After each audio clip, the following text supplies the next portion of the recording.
Hello you guys, welcome back to my channel. বহুত দিন হ'ল মই জিমতো যাব পৰা নাই। মই আহিছোঁ বৰ্তমান বঙাইগাঁৱৰ এখন ভিতৰুৱা গাঁৱত। ইয়াত মই আহিছোঁ ফুৰিবলৈ, আলহী খাবলৈ। এতিয়া মই ভাবিছোঁ যিহেতু জিম যোৱাই নাই, ইয়াত ওচৰতে এখন স্কুলৰ ফিল্ড আছে, তাতে অলপ ৰানিং কৰিবলৈ যাওঁ। গতিকে আহক আমি ভিডিঅ'টো চাই থাকোঁ। ৰানিং অকল ৰানিং নহয়, অলপ এক্সাৰচাইজো কৰিম, পুচআপ মাৰিম আৰু মই দেখিছোঁ আৰু স্কুলৰ ফিল্ডখন বহুত ভাল লাগে আৰু পূৰা একদম মুকলি ফিল্ড। গতিকে আপোনালোকেও চাই থাকিব। তো গাইজ মই ৰাস্তাইদি এনেকৈ খোজকাঢ়ি যাই আছোঁ। ফিল্ডখন অলপ দূৰত আছে, গতিকে এতিয়া যাই পোৱাৰ পিছত অলপ দৌৰিব লাগিব আৰু গাইজ মই বৰ্তমান পিন্ধি আছোঁ লুংগি। এইখন চাওক লুংগি, এইখন অলপ বেলেগ ইউনিক লুংগি। চাব দে, পেণ্টৰ দৰে দেখিছেনে? এয়া পেণ্টৰ দৰে ৰাবাৰ চাবাৰ আছে, পূৰা ফিটিং ডাইৰেক্ট আমাৰ লুংগি যেনেকুৱা নহয়। আৰু লুংগিটো আচলতে মই সিমান পিন্ধিব নাজানো, কিন্তু এইখন শ্বৰ্টকাট লুংগি পূৰা পিন্ধি ভাল লাগিছে। আৰু আচলতে লুংগিটো চলে আৰু আপোনালোকে যদি চাই চাউথ ইণ্ডিয়াৰ ফালেও এই লুংগি বস্তুটো চলে। এটাতো গানেই আছে না, লুংগি ডান্স এনেকুৱা টাইপৰ। আৰু মই ইয়াতে য'ত আহিছোঁ, ইয়াৰে পৰিৱেশটো বহুত ভাল লাগে। ৰাস্তা ঘাটবিলাক বহুত ধুনীয়াকৈ বনাই দিছে চৰকাৰে, গতিকে ভাল লগা হৈ উঠিছে। পূৰা গাঁৱৰ মাজে পাকা ৰাস্তা, সৰু এনেকুৱা। তো ফাইনেলি গাইজ মই আহি পালোঁ এইখন ফিল্ড। আপোনালোকে মোৰ পিছফালে চাব পাৰে, এইখন স্কুল এই দূৰত আছে। আৰু এইখন ফিল্ডখন কিমান ডাঙৰ। ইয়াত এক্সাৰচাইজ কৰি খুব ভাল লাগে, পূৰা মুকলি। আৰু মই আপোনালোকক দেখাই আছোঁ এবাৰ 360 পূৰা। এয়া চাওক ফ্ৰেণ্ডছ, আপোনালোকে চাব পাৰে কি ধুনীয়া একদম ডাঙৰ ফিল্ড। ক্ৰিকেট খেলিব মজা হ'ব, ক্ৰিকেট ফুটবল বা হকী এইবিলাক খেলিব মজা হ'ব।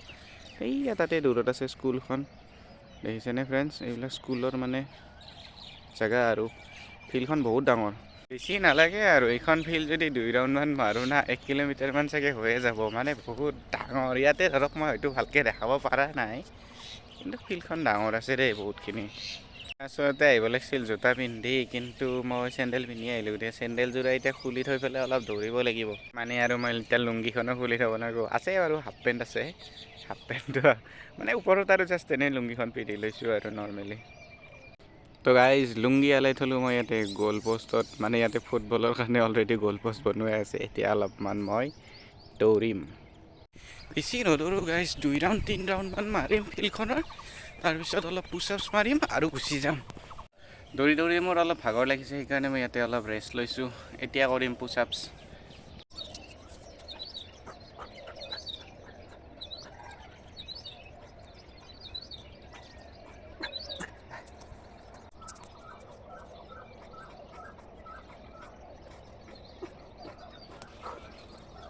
তো ফ্ৰেণ্ডছ, পুচআপ মৰা হৈ গ'ল। এতিয়া মই মাৰিম ফ্ৰী স্কোৱাট, উঠা বহা কৰিম আৰু 50 বাৰ 100 বাৰমান।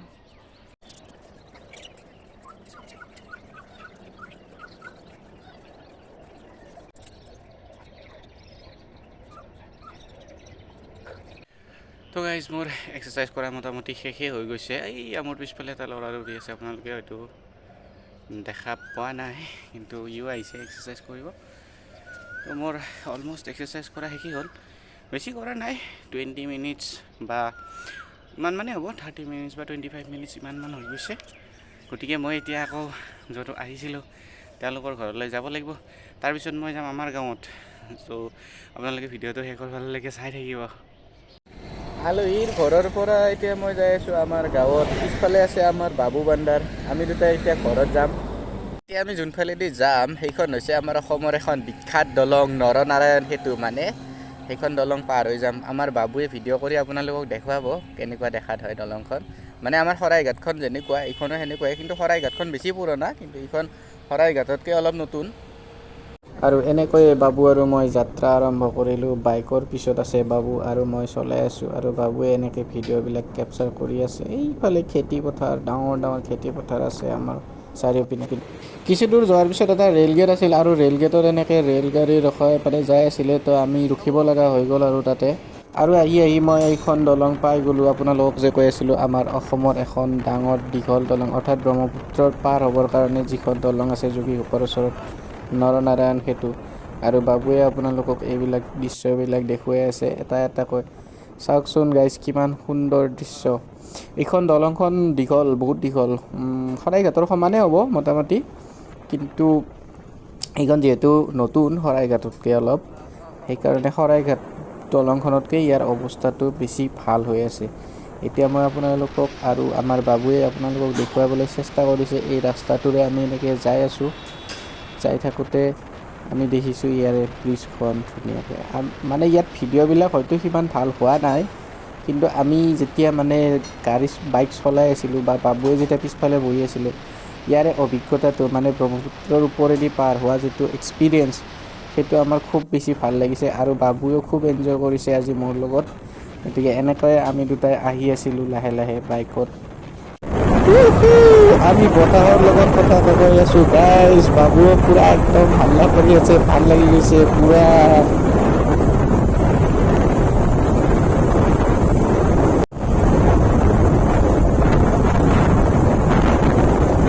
এতিয়া মানে দলংখন পাৰ হোৱা শেষ হৈ গ'ল। এতিয়া আমি এনেকৈ যাই আছোঁ লাহে লাহে।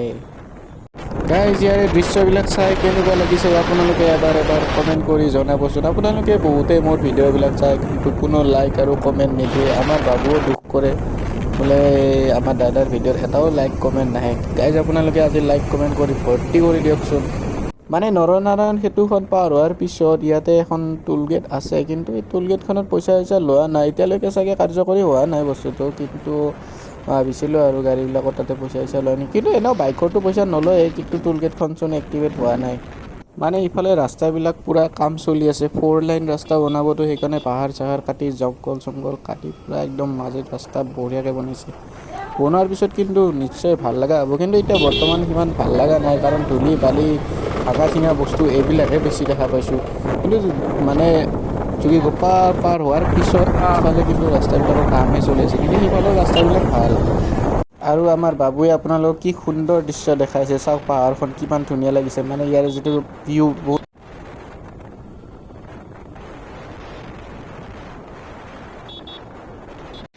আহি থাকোঁতে ৰাস্তাত কি হ'ল, আমাৰ গাড়ীখনৰ মানে ব্ৰেকটো অলপ ঢিলা হৈছে, তাকে টাইট দি আছোঁ। তো guys there is little bit problem, মানে কিবা ব্ৰেকৰ এটা সৰুমান গুটি থাকে ন, সেই গুটিটো ওলাই গৈছে। চবে গম পাব যোনে যোনে বাইক চলাই, মানে ব্ৰেক পাতৰ পিছফালে এটা বস্তু থাকে। এইয়া আমাৰ বাবু মিস্ত্ৰীয়ে এইটো ব্ৰেকডাল অলপ টাইট কৰি দিছে। একো নাই, এই নাটটো অলপমান টাইট দিলে ঠিক হৈ যাব। আমাৰ ইফালে শাল চেগুনৰ গছ বেছি আছে, ইয়াতে কোনোবাই জুই লগাই দিছে যাতে মানে এইবিলাক পাতবিলাক পুৰা যায় আৰু তাতে নতুন নতুন ঘাঁহ আহে। আৰু যোগীঘোপাৰ পৰা আমাৰ ইয়াৰলৈকে মানে ছয়গাঁৱলৈকে মোটামুটি 120 কিলোমিটাৰমান হয়। তো 120 কিলোমিটাৰ ৰাস্তা বাবুই ঠেচকা খাই খাই আহিছে। বেচেৰাৰ চাগে কঁকালৰ বিষ উঠিছে আজি, ঘৰত যায় কান্দিব। গতিকে আমি অলমষ্ট আহিয়ে পালোঁ আৰু ঘৰ। মই কেতিয়াবাই ঘৰত আহি পাইছোঁ, আপোনালোকক দেখুৱাব পৰা নাছিলোঁ, তাৰমানে ইয়াতে আমাৰ কাম চলি আছে, ট্ৰেক্টৰেদি মাটি উঠাই আছে। চাওক এইবিলাক মাটি উঠাই থৈ দিছে ট্ৰেক্টৰেদি, চাওক এইবিলাক মাটি উঠাই থৈ দিছে ট্ৰেক্টৰেদি।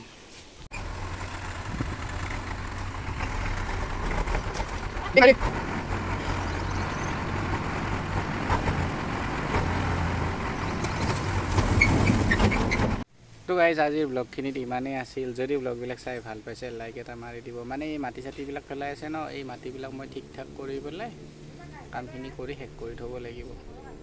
বাই ফ্ৰেণ্ডছ।